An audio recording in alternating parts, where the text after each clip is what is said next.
We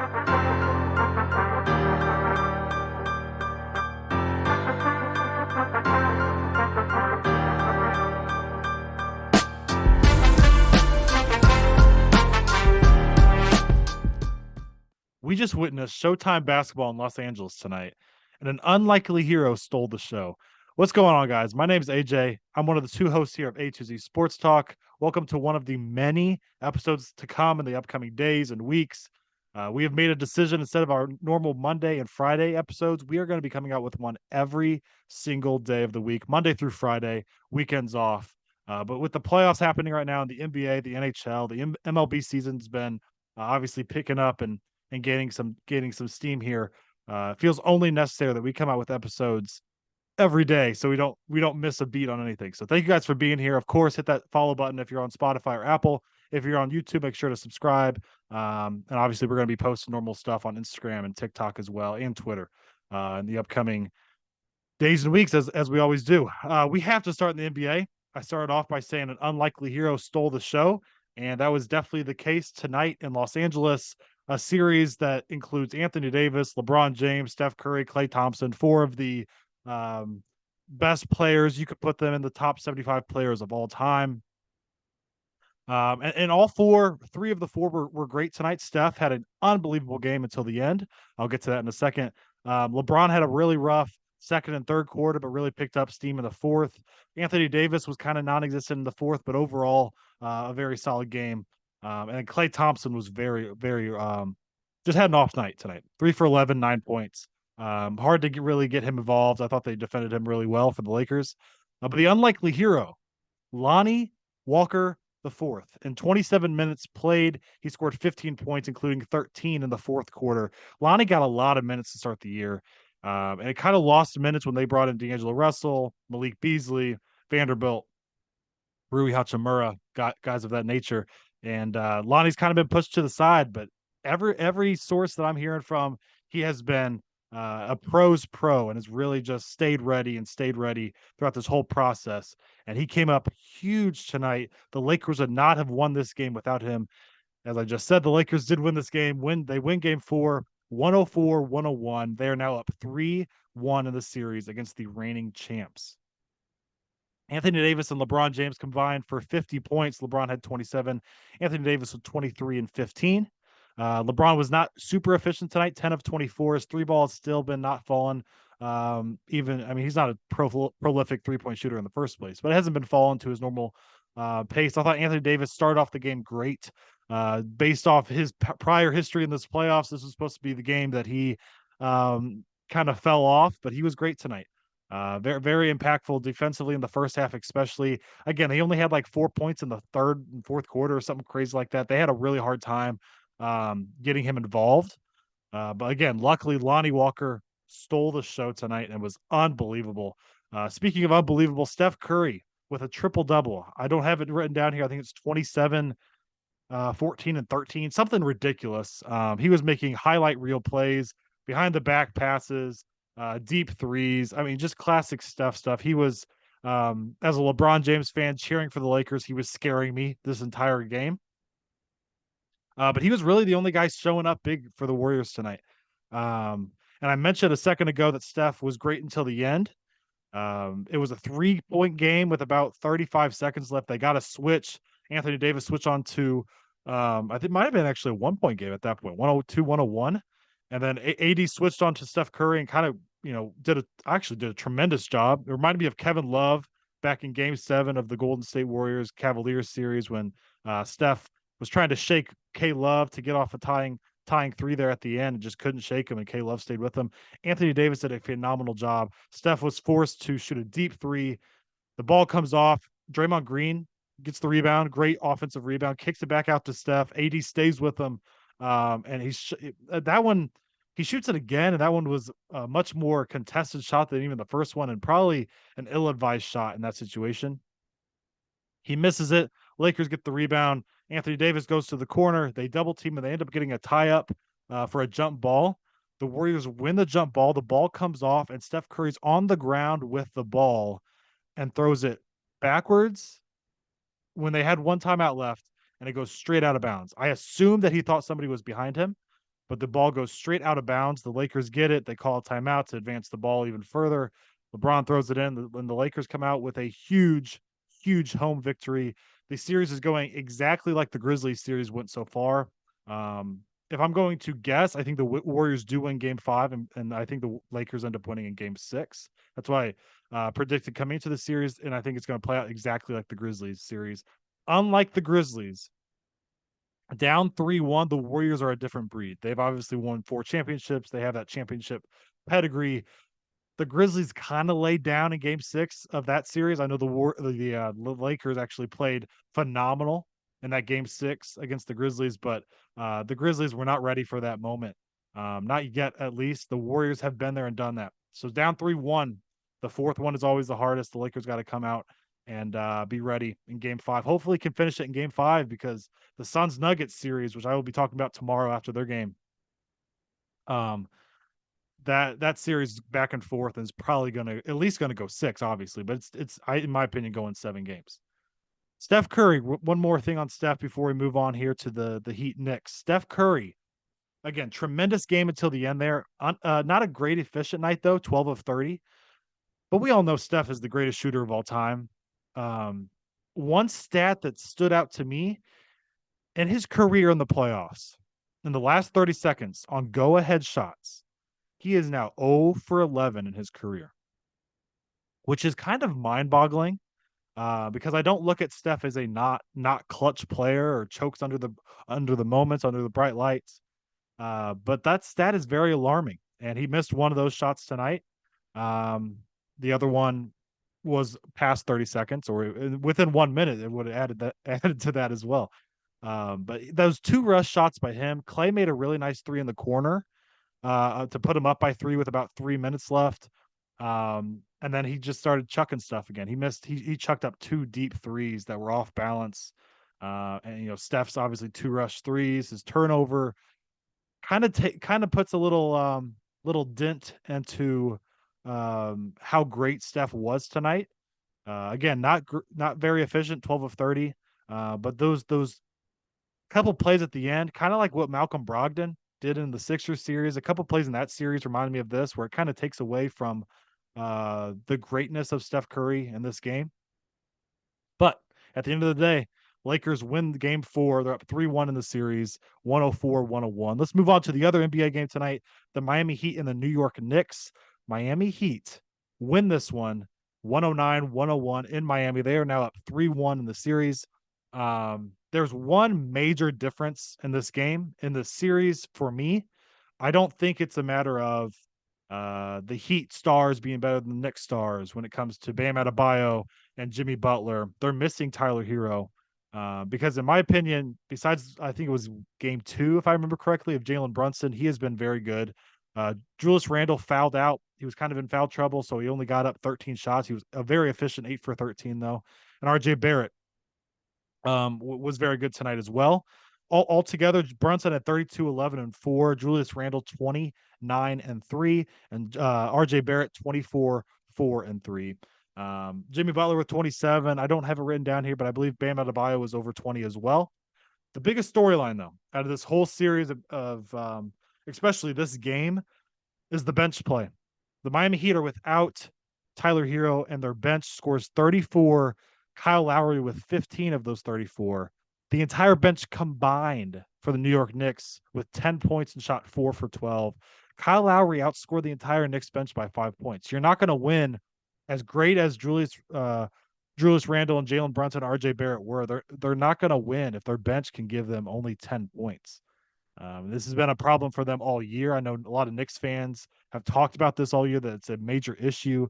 A huge thing happening right now that people need to talk about more is that until last night, when the Suns evened up the series with the Nuggets, every series lead, and same thing with the Sixers and the Celtics, every series lead up to that point, the Celtics were on top, the Nuggets were on top, the Lakers are still on top, and the Heat are still on top. Those 4 teams were the conference finals teams back in 2020 during the bubble season. So maybe this whole bubble fluke season is not so much of a fluke in itself. If those 4 teams end up moving on, which all 4 have a great shot, it's going to be interesting. We have to have that conversation maybe about maybe the bubble wasn't as much of a fluke as a lot of people think it is or was. But the Heat do win game four, 109-101, up 3-1 in the series, going back to New York. Unlike the Warriors Lakers series, because in that series, like I said, I think the Warriors do win game five and come back to LA for game six. I would not be surprised if Miami finishes this thing in five. I'd probably pick them to win in New York. It wouldn't surprise me if they come back. I think the Miami Heat win this series either way. I think the Lakers win that series either way. Being up 3-1, you have to have a crazy Herculean effort on the other side to come back from those things. I don't know if the Knicks have that, especially from the bench, because that's just an issue. They don't have guys that can score consistently off the bench. Like I said, with the Warriors are a different breed. That's a whole different story. But great night of basketball. We have another great night tomorrow night with the Nuggets and Suns, Sixers, Celtics. I can't say enough about the NBA playoffs. Moving on to the NHL playoffs, there was only one matchup tonight. That was the Vegas Knights and the Edmonton Oilers. And obviously the Oilers were my pick to win it all. It was Zach's pick to win it all as well.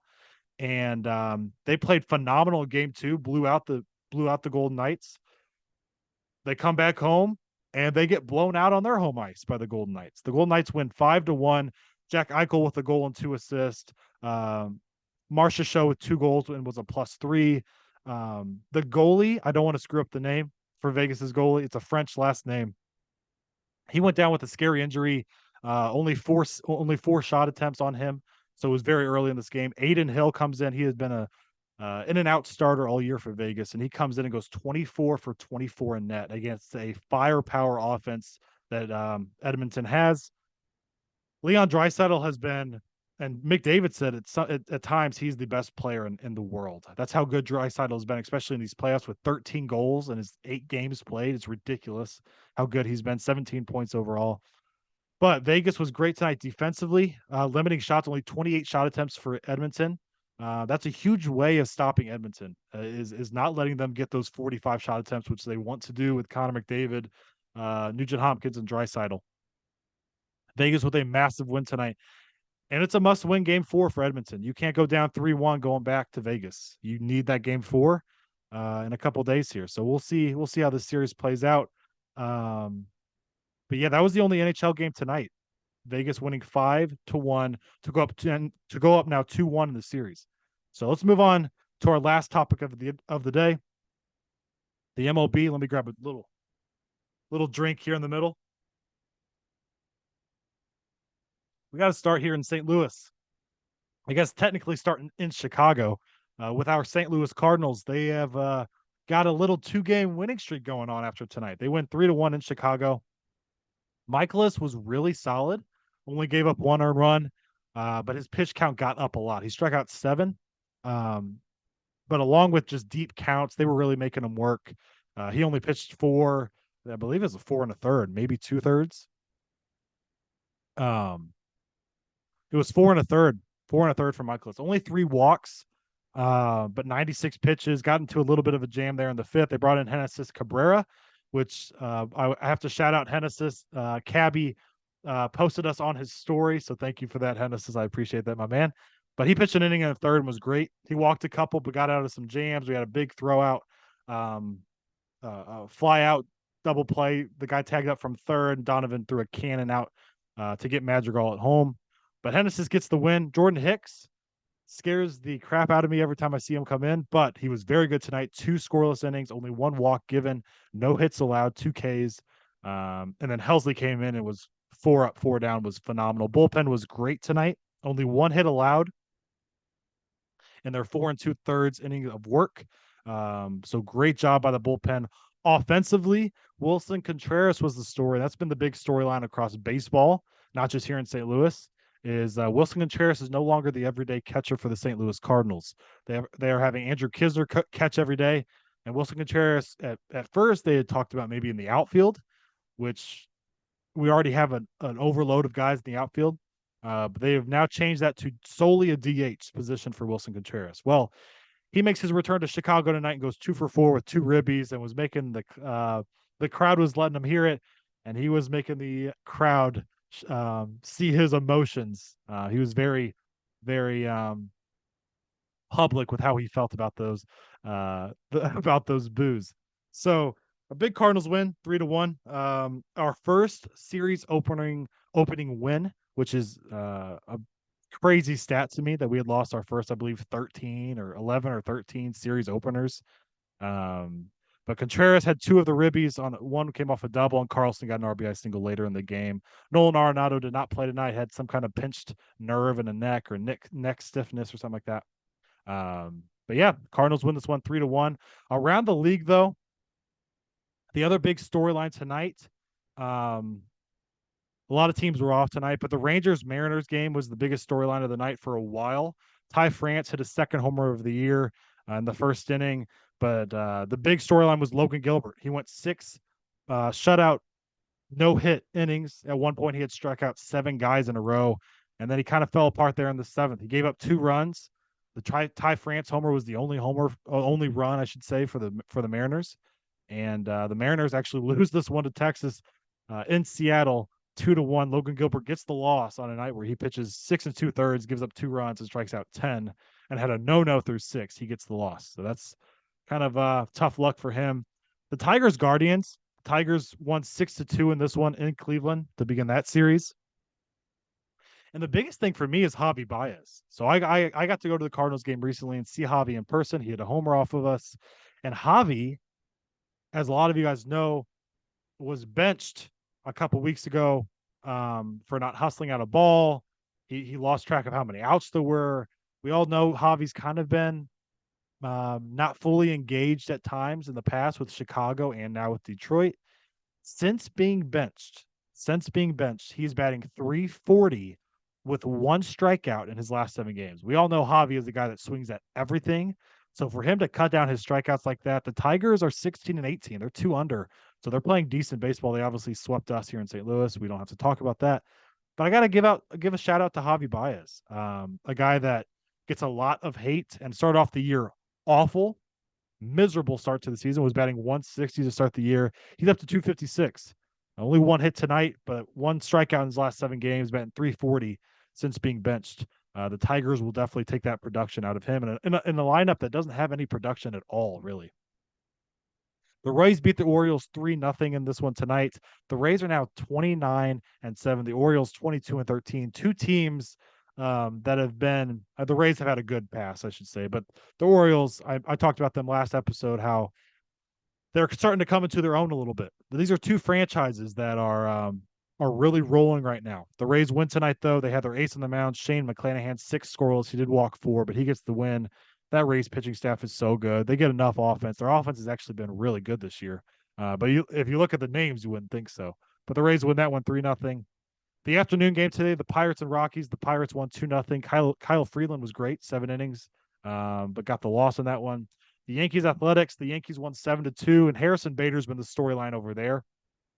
Since returning from his injury before tonight, he had 18 at bats, had 2 homers and 7 RBIs. I saw tonight he had a triple, and he's just getting that whole Yankees team energized again. And something that the Cardinals could really use right now is a little energy boost. And so we're missing Harrison, but obviously cheering for him there in New York.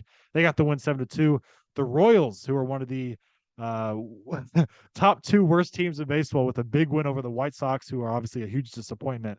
12-5 tonight. Bobby Witt with a couple hits. Zach Greinke, 5 2/3, 3 runs. On the White Sox side, Luis Robert has been on an absolute tear. He continues that with just 1 hit tonight, 1 for 3. Dylan Cease has been a guy, was my Cy Young pick coming into the season. 5 innings, 7 runs tonight. His ERA has blossomed up to a 5.58. 5.58 ERA for Dylan Cease. You really don't like to see that. He gave up 7 to a Royals lineup tonight. The Brewers in Milwaukee versus the Dodgers win that one 9-3. The Angels over the Astros 6-4. I saw Hunter Renfroe had a homer on that one. The Mike Trout look-alike, and Ohtani with a couple hits as well. So the Angels are now 20-16. They're starting to gain some traction here. The Astros, on the other hand, are sitting 17-18. So definitely a disappointment so far in Houston. I'm not worried about them, though. They'll get it going. Their pitching health worries me maybe a little bit. Luis Garcia went down with a pretty bad injury recently. The Marlins and Diamondbacks. The Diamondbacks win this one 5-2. They moved to 20-15 on the year. Their number one guy right now is Christian Walker, who's up to 289 after a slow start in the year. He now has 9 homers and 28 RBIs. The Cy Young, the Gold Glove first baseman from last year, a guy that was in my, I believe, top five first baseman coming into the season. A guy I really am a fan of. Christian Walker is a guy to keep an eye on. And the last game of the night, the Nationals and the Giants. The Giants 15-19 now on the year. Nationals 15-20 on the year. The Nationals win this one 5-1. DeSclafani was not very good tonight after having a pretty good start to the season. He gave up 5 and 7 innings. A guy for the Giants though, Tyro Estrada batting 344. We're really seeing with this shift being eliminated from baseball. A lot of base hits are getting through, man. A lot of base hits are getting through. Luis Arraez is still batting like 450, which is mind-boggling. But Tyro Estrada has 6 homers. It's not like just a little slap hitter. He's got a little pop, playing second base and shortstop tonight for the Giants. But the Nationals at 15-20, you kind of got to be happy with that. They've been playing pretty good baseball lately. Lane Thomas is their leadoff hitter now, batting 280 for them. You look at that whole lineup. Joey Meneses played for Team Mexico in the World Baseball Classic. He's batting 283 now after a really slow start. But Luis Garcia, Kyber Ruiz, Candelario, Smith, Alex Call, CJ Abrams. It's not a super stacked lineup. It's a team that was supposed to be the worst team in baseball. So if you're sitting 15-20, if you're a Nationals fan, you got to be kind of pleased with that. Irvin tonight. Jake Irvin, 26-year-old starting pitcher for the Nationals. 6 1/3 scoreless in San Francisco, and now he's got a .84 ERA on the year. So great start for him. And the Nationals win that one. But that wraps it up for tonight. We will obviously, like I said at the beginning, be doing this every single night, wrapping up everything in the MLB, the NHL, and the NBA. And of course, when football comes around, we have to add that as well. So make sure to rate, review, and subscribe wherever you're listening or watching. Make sure to follow, subscribe, give us a rating on Spotify, Apple, wherever you're listening on there. Of course, like this if you're on YouTube. Instagram, Twitter, and TikTok. We are going to continue to be posting stuff over there daily. So make sure to go follow over there. A to Z Sports Talk on all platforms. We will see you guys tomorrow. Much love, everybody.